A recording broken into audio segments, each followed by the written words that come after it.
Former Senate Majority Leader Joe Bruno has been sitting on a $1.5 million campaign and legal defense fund war chest. Now he says he's going to give it away, and we now know where some of the money is going. For more on that, we bring in our political analyst, New York Post political columnist Fred Dicker. Fred, Bruno announced he's shutting down these accounts used for political and legal purposes. Bring us up to speed. Well, it's an end of an era. He says he's shutting it down because it's the end of his involvement in politics. Joe Bruno was the most important political figure to come from the Capital District in decades, probably in 3 generations. He did more for this area with his power as the Senate Majority Leader than anyone else had done. He says it's all over. He had about $1.5 million. A lot of it was backfilled thanks to the state that had to reimburse him for his legal expenses. $1.4 million of it going to his fellow senators, Republican senators, that is. $100,000 of it going to the Tech Valley High School over in Rensselaer, which he really is credited, and correctly so, with having created. Saying he's getting out of politics, but he's given $1.4 million to Senate Republicans. That's a heck of a going-away present. It sure is, and they're happy to get it.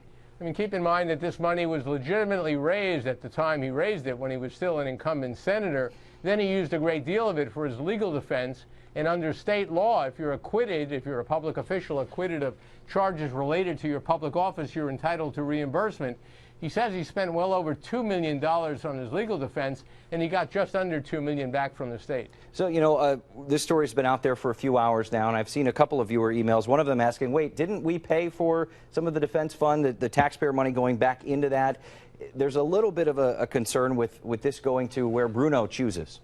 Well, this was very controversial even when he did it, but this has existed for decades.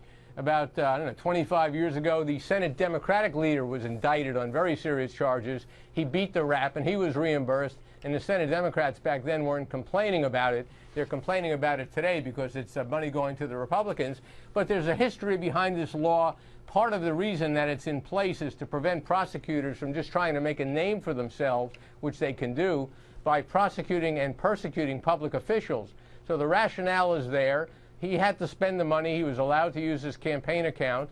And once he was acquitted, which he was, he's an innocent man, under the law, he was entitled to reimbursement. He could only use the money now for legally authorized purposes. He can't pocket it. But one of the things that is legal, of course, for a campaign committee is to use it for political campaigns. All right, we'll leave it there. Fred, have a great weekend. Thanks for joining us.